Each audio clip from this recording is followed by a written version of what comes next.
Selamat malam dan selamat sejahtera. Apa itu ya? Jadi pada malam ini saya akan kasih saran tentang rahasia kemenangan kita.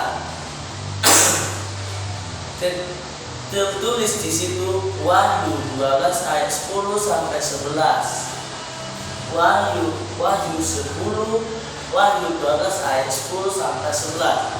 Tertulis di situ, dan aku mendengar suara yang nyaring di surga berkata, sekarang telah tiba keselamatan, kuasa dan pemerintahan Allah kita, karena telah dilemparkan ke bawah pendakwa saudara-saudara kita yang pendakwa mereka siang dan malam di hadapan Allah kita, dan mereka mengalahkan Dia oleh darah anak domba dan oleh perkataan kesaksian mereka.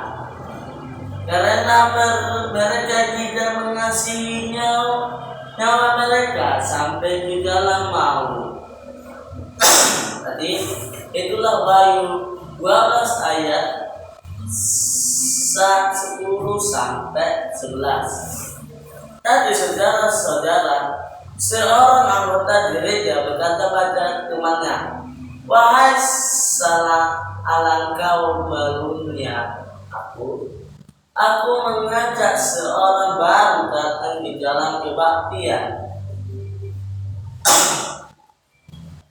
Tetapi tahukah engkau apa yang dikerjakan Pak Pendeta hari itu? Ia tidak bertobat sama sekali. Semua yang ia katakan adalah mengenai uang.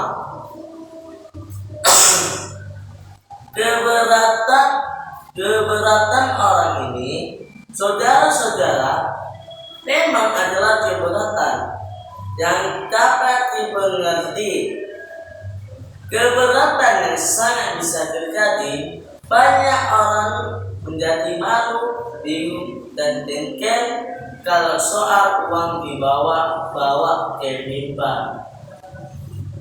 Soal uang menurut seorang yang lain memang bukan soal yang tidak penting. Namun tidak pada tempatnya di seorang bertindak sebagai tukang lelang. Seorang melayan firman itu harus setia pun pada Injil. Setia pada Injil, saudara kita dibenar. Tetapi satu hal yang lupa, yaitu bahwa Injil justru berbicara amat banyak tentang uang, bahwa seperti ajaran Yesus justru berbicara tentang bagaimana seharusnya sikap kita terhadap uang dan kekayaan.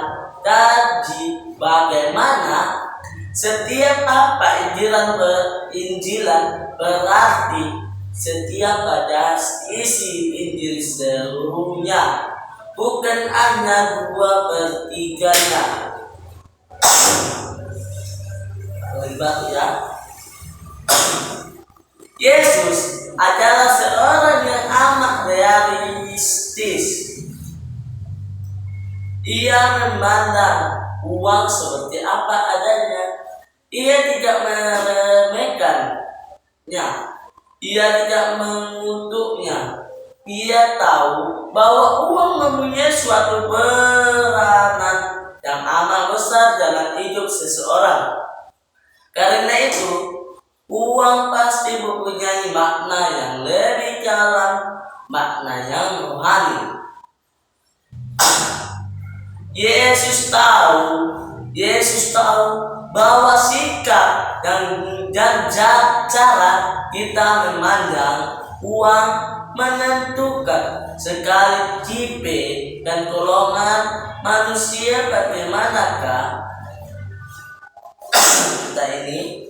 Cara kita mempergunakan uang amat menentukan karakter apakah yang kita miliki. Sebab omongan kosonglah orang, biarkan iman itu berpengaruh pada seluruh bidang dan segi hidupnya. Munafiklah namanya kalau seorang mengatakan ia beriman tetapi tidak membiarkan apa? Imannya berperan dalam menentukan anggaran belanja keluarganya. Ingat. Jadi Bapak Ibu yang saya hormati, seseorang pendeta tidak seharusnya merasa malu dan berkecil hati yang berbicara tentang uang melalui khotbahnya. Sepanjang ia setia pada firman Tuhan, bahkan kalau ia makan segan, maka ia telah melalaikan suatu berita yang sangat penting dan Injil. Ia telah mengkhianati panggilannya. Oke, mengkhianati panggilannya yang murni. Ia telah mengabaikan sesuatu yang begitu berpengaruh terhadap hidup anggota jemaatnya. Apakah arti nama baik seorang pelayan firman dibandingkan dengan panggilan untuk memberitakan firman dengan murni yang berani?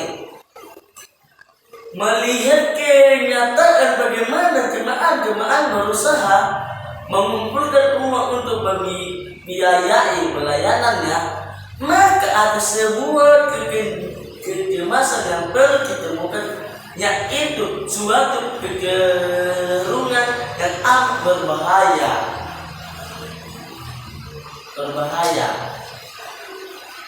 Di mana berhasil tidaknya pengumpulan dana di dalam gereja itu kelampauan didasarkan atas kehebatan teknik, taktik dan organisasi.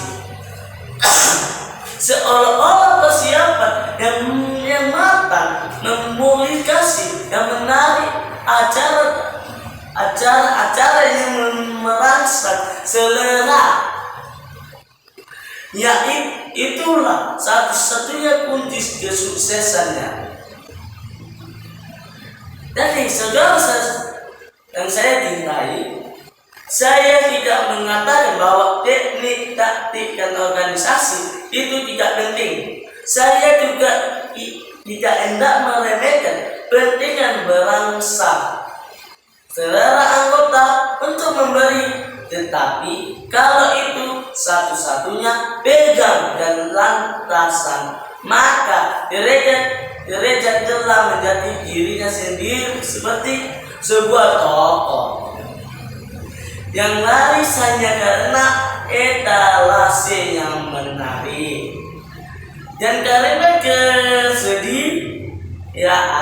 tersedia barang-barang yang tidak terbaik. Saudara-saudara yang saya kasih, yang Tuhan sayangi, kita tidak lagi memberi karena dorongan iman kita tidak hanya memberi karena prinsip komersial. Kita untung dan memilih toko pun tidak rugi. Kalau sama murah, toko yang bisa selalu lebih menarik. Barangkali inilah yang menyebabkan orang sedang berkhotbah tentang uang. Karena kalau demikian halnya, maka sang pendeta akan berfungsi tidak lagi sebagai propagandis dan telah langsung meromosikan barang-barang dagangannya.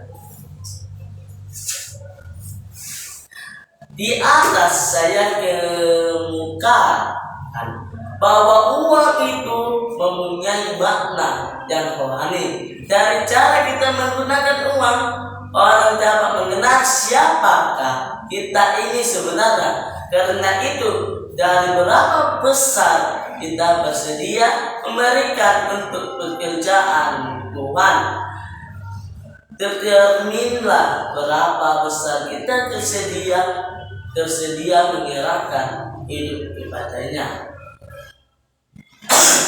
Jadi, marilah kita belajar pengalaman saudara-saudara seiman kita pada abad pertama tetap pada tahun 177 di kota Lose, provinsi Gaul, Perancis sekarang.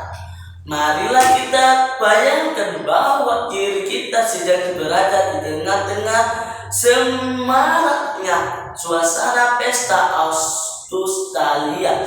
Amphitheater di kota itu telah dipenuhi oleh ribuan penonton, di antara adalah kita sendiri. Kemudian trompet pun dibunyikan membawa acara pengumuman bahwa ada acara hebat yang akan disuguhkan. Orang-orang Kristen yang sekalipun telah dianiaya, tetapi tetap menolak untuk beribadah pada Kaisar Romawi. Karena itu tidak ada pilihan lain, karena diiringi di arena untuk merasa adibat yang harus dipikul bagi setiap orang yang tidak mengakui kebesaran Kaisar Austria-Hungaria. Trompet pun melengking sekali. 47 orang laki-laki dan perempuan diiringi masuk sebagai pengkhianat bangsa, karena telah meletakkan Kristus di atas Kaisar. Dikarenakan itu mereka diberikan kesempatan sekali lagi. Mereka mau menyakali imannya dan mereka akan selamat. Tetapi kali ini pun mereka menolak. Penonton pun mulai riuh. Mereka menanti tanda agar penjagalan itu dimulai. Yang pertama mengalami kematian adalah Astrus. Ia dipaksa untuk duduk di atas kursi besi yang telah dibakar hingga besinya membara dan terpanggang di situ sampai mati. Setiap kali hukuman selesai, dijalankan yang lain. Apakah yang terjadi ini? Saudara-saudara, terjadi pula di seluruh wilayah kekuasaan Kekaisar Roma waktu itu. Saya tidak tahu apa kesan yang berasa hati saudara-saudara setelah mendengar semua ini. Mungkin rasa sedih, kan? Kasihan, mungkin pula rasa tanggung yang luar biasa. Tetapi ada satu pertanyaan yang umum, apa sebenarnya rahasianya, resepnya sehingga mereka begitu kuat dan perkasa? Apakah sebenarnya kunci-kuncinya sehingga mereka begitu tinggalya di tengah aniaya?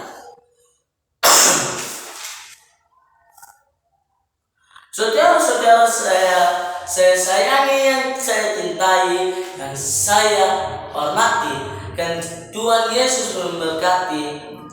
Pasti ada sesuatu yang telah terjadi dalam kehidupan gereja-gereja dewasa ini.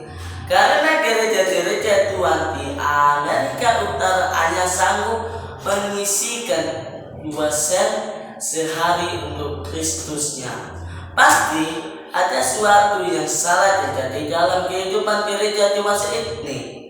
Kalau gereja-gereja Tuhan tidak kata ayah bersedia untuk menyerahkan 5 rupiah sehari untuk seorang yang telah mengucurkan darahnya sendiri bagi keselamatan. Yang salah pasti bukanlah teknik, taktik, dan organisasinya, tetapi ada yang salah dengan penghayatan iman kita. Kita tidak lagi menghayati rumus itu bahwa darah anak domba telah mengalahkan semua. Makasih. Jangan lupa di subscribe dan di klik. Oke guys.